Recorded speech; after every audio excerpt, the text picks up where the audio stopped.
Hello，大家好，歡迎收睇夜馬會嘅賽後節目。咁呢一條片呢，同大家睇翻今晚嘅賽後焦點先啦。咁首先第一樣嘢咧就係黃志雲呢，就夥拍咗幸運傳承贏得喺香港嘅第70場頭馬畢業啦。今晚呢，佢就騎幸運傳承喺頭場呢，哇！以短馬頭位之先擊敗咗東方魅影潘頓呢都騎得好靚㗎啦，嗰隻馬，可惜呢就翻到嚟爭少少。咁阿方呢就話呢，佢可以晉身大師傅之列呢係實至名歸嘅，作為佢師傅呢，亦都感到自豪嘅。佢行咗一大段路啦，今日有咁嘅成績呢，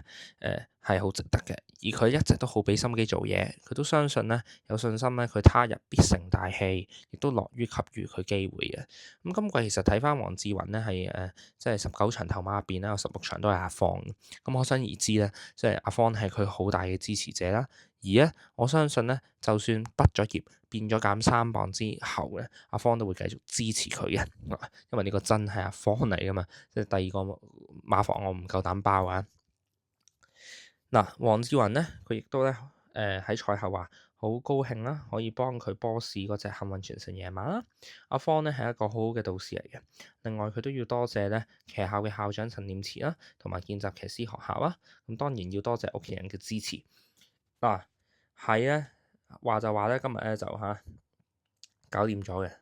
畢咗業。不過咧就有啲手尾跟啦，咁就係第3場嗰隻人心星啦。咁因為咧佢又冇放頭，違反咗咧阿方嘅策騎指示咧，咁小組仲要話要押後言訊，咁呢一單嘢都幾麻煩下嘅，因為咧佢起步又捉到實啦，唔放啦，咁跟住咧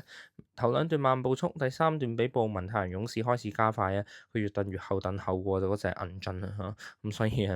即係個跑法方面咧，令到小組要抽情啊。咁我諗黃志雲咧都要有啲手尾跟啦。好啦，咁除咗黃志雲之外咧，當然啦，焦點可以放喺阿韋達度啦。韋達咧，大家都知啦，好耐冇贏馬啦，已經係第16期噶啦喎，計埋今晚咁即係2月都開唔到齋，1月咧對上次贏馬已經係1月1啦即係好耐好耐冇贏馬啦，2個月噶啦。咁今日咧，佢嗰隻花好月型嘅大熱門嚟噶，咁但係最後咧就輸鬼咗。原來咧就係隻腳有事喎嗰個前腿不良於行啦，咁即係有啲麻煩啊呢個倉，因為今日其實除咗隻花好月型即係大熱倒灶之外咧，其實嗰隻當家精彩又係搏輸咗，翻到嚟跑過第2，跑啱晒㗎啦，個位冇錯啦，翻到嚟又係咧冇威脅嘅第2咁韋達都好耐冇贏馬，呢排咧即係聽説咧就有啲馬主咧都有啲咿牙話啊，因為話搏馬焗咗料啊，咁但係最後都係贏唔到嘅，咁已經係用到有時候用到啲潘頓嗰啲好勁嘅。